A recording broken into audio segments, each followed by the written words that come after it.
Você já ouviu o canto de uma sereia?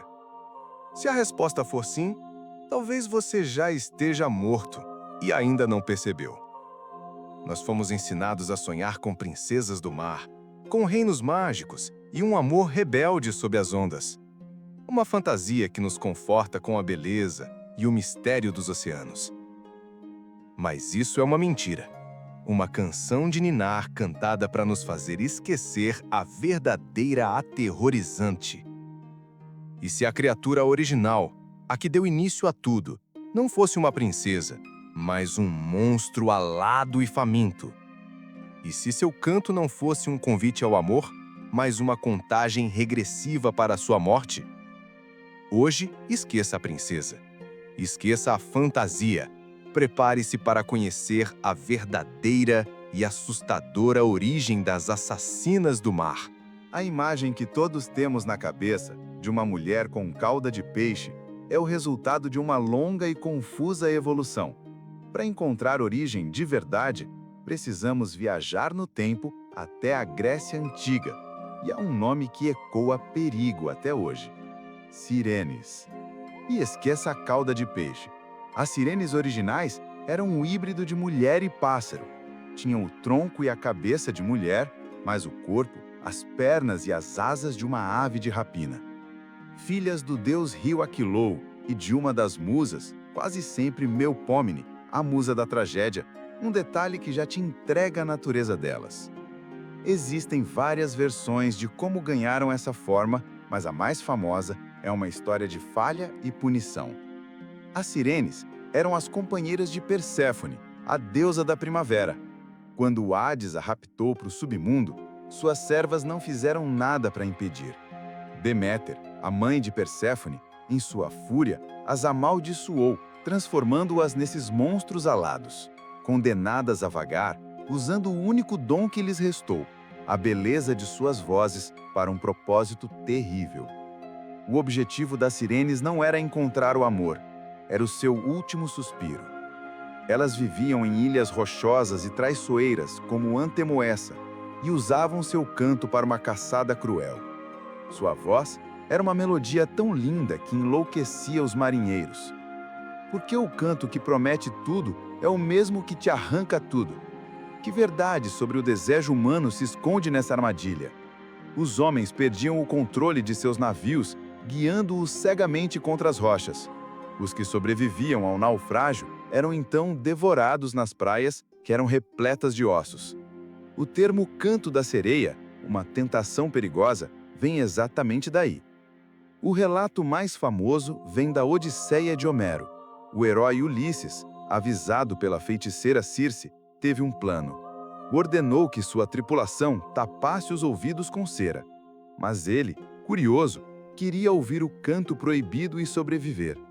Mandou que seus homens o amarrassem ao mastro, com uma ordem clara. Não importava o quanto ele implorasse, eles não deveriam soltá-lo. Quando o navio se aproximou, as sirenes cantaram. Prometeram a Ulisses conhecimento sobre tudo o que aconteceu e tudo o que ainda aconteceria. A tentação foi tão absurda que Ulisses enlouqueceu, gritando para ser solto. Seus homens, no entanto, seguiram as ordens, apertando ainda mais as amarras até que o som desaparecesse. Ulisses se tornou um dos únicos mortais a ouvir o canto e viver. Segundo a lenda, uma profecia dizia: se um mortal ouvisse o canto e resistisse, as sirenes morreriam. Na expedição dos Argonautas, o músico Orfeu pegou sua lira e tocou uma música tão bela que abafou o canto mortal. Derrotadas, as sirenes se jogaram no mar e viraram pedra. Essas eram as verdadeiras sereias da antiguidade, monstros predadores. Mas como esse monstro alado se transformou na bela mulher peixe?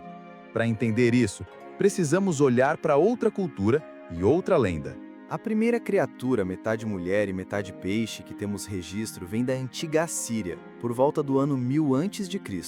Seu nome era Atargates, uma deusa da fertilidade, do céu e das águas. Diferente das sirenes, Atargates não nasceu um monstro. Ela se tornou um por causa de um coração partido. A lenda conta que Atargates, de beleza incomparável, se apaixonou por um pastor mortal. Eles tiveram um romance que acabou em tragédia, quando ela acidentalmente causou a morte dele. Consumida pela culpa, Atargates decidiu se matar, jogando-se num lago para se afogar. No entanto, seu poder divino não permitiu que sua beleza desaparecesse. Em vez de morrer, seu corpo se transformou. A parte de baixo virou um peixe, enquanto a de cima continuou a de uma mulher. Ela se tornou a primeira mulher-peixe, um memorial vivo de que, às vezes, a maior monstruosidade nasce da maior dor. O culto a Atargates era fascinante. Em seu templo, um grande lago sagrado era cheio de peixes que ninguém podia tocar. Ela era uma deusa complexa, mãe da vida, mas nascida da morte e da dor. Seu culto se espalhou pelo Oriente Médio, chegando à Grécia e Roma. E a história dela é crucial. É aqui que a imagem da mulher-peixe entra no imaginário coletivo. Ela não é uma predadora, mas sua história ainda é sobre perigo. A fusão dessas duas tradições, o canto mortal das sirenes gregas e a forma trágica de Atargates, começaria a moldar a criatura que hoje chamamos de sereia. Conforme as histórias se espalhavam, diferentes culturas criaram suas próprias mulheres das águas.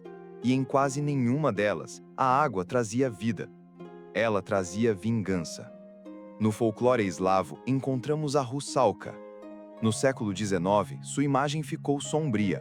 A Russalka era o espírito de uma jovem que morreu afogada, seja por suicídio após um amor não correspondido ou assassinada. Condenadas a assombrar o local de sua morte, elas saíam à noite, cantando e dançando para atrair homens. Quem caísse na armadilha era levado para o fundo da água e afogado, muitas vezes enquanto a Russalka ria. No Brasil, encontramos a Iara, a mãe d'água, uma mistura de influências indígenas e europeias. Iara era uma guerreira indígena tão habilidosa que seus irmãos, com inveja, tentaram matá-la. Ela se defendeu e acabou matando eles. Com medo do pai, fugiu, mas foi capturada e jogada no encontro dos rios Negro e Solimões. Em vez de morrer, os peixes a transformaram numa sereia. Desde então, ela usa seu canto e beleza para atrair pescadores para seu palácio subaquático, de onde nunca mais voltam. Na França medieval, há a lenda de Melusina, um espírito das águas que, por maldição, se transformava em serpente ou peixe todos os sábados. Ela se casou com um nobre, com a condição de que ele nunca a visse aos sábados. Anos depois, a curiosidade o venceu. Ele a espionou no banho e, ao ser descoberta, a maldição se tornou permanente. Com um grito de dor, Melusina se transformou numa criatura alada e voou para longe, abandonando a família para sempre. No Japão, a criatura equivalente é o Ningyo, ou peixe humano. Mas esqueça a beleza. O Ningyo é descrito como uma criatura grotesca, um macaco com corpo de peixe e garras afiadas. Vê-lo era um mau presságio, capturá-lo, uma maldição. No entanto, sua carne concedia a vida eterna. Um dilema terrível. Buscar a imortalidade podia levar à sua destruição imediata.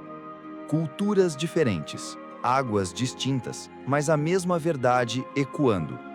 A água guarda as memórias que a terra tenta esquecer. Então, como essa galeria de horrores deu lugar à princesa cantora? A transformação da sereia de monstro para heroína foi um processo lento, impulsionado por mudanças culturais e pela ficção. Na Idade Média, a sirene grega começou a se fundir com as lendas das mermaids nórdicas. Com o cristianismo, a sereia, já com cauda de peixe, virou um símbolo de tentação e vaidade, usada para alertar os homens contra desejos que levariam a alma ao inferno. O monstro foi domesticado, transformado em alegoria. Mas será que um predador pode ser domado? Ou ele apenas aprende a caçar de outra forma? Na era das grandes navegações, as lendas ganharam força. O próprio Cristóvão Colombo escreveu em 1493 que viu 3 sereias perto do Haiti, mas achou que não eram tão bonitas quanto são pintadas. Hoje, acreditamos que esses avistamentos eram peixes-boi e outros mamíferos marinhos vistos de longe por homens exaustos. Mas o ponto de virada definitivo veio em 1837, com A Pequena Sereia, de Hans Christian Andersen. Foi ele quem criou a ideia de uma sereia que queria se tornar humana por amor. A protagonista dele descobre que sereias viram espuma do mar, enquanto humanos têm uma alma eterna. Para conseguir uma alma e o príncipe, ela faz um pacto com a bruxa do mar. Andersen, no entanto, ainda entendia a verdade. Para pertencer a outro mundo, é preciso sangrar. Em sua versão, a sereia não só perde a voz, a bruxa corta sua língua. A dor de ter pernas é como uma espada a atravessando. Cada passo era como andar sobre facas, com os pés sangrando. E o pior, se o príncipe casasse com outra, ela morreria. No final, o príncipe se casa com uma princesa humana. As irmãs da sereia trazem uma adaga. Se ela o matasse, voltaria a ser sereia. Ela não consegue e se joga no mar. Mas em vez de desaparecer, ela se torna um espírito do ar, com a chance de ganhar uma alma após 300 anos de boas ações. Uma história sobre dor, não sobre um final feliz. A transformação final veio em 1989, com a animação da Disney. O estúdio pegou a história trágica e a remodelou. Deram um nome à sereia, Ariel. Tiraram a língua cortada, a dor, o sangue e, mais importante, mudaram o final. Ariel ganhou pernas, mas perdeu os dentes. Ela derrota a bruxa, casa com o príncipe e vive feliz para sempre. Foi essa versão que cimentou a imagem da sereia como uma princesa romântica. O monstro alado que se deliciava com ossos de marinheiros foi completamente esquecido, apagado. A jornada da sereia é um espelho de como nossos medos e sonhos mudam. Começou como um monstro que representava o pavor do desconhecido.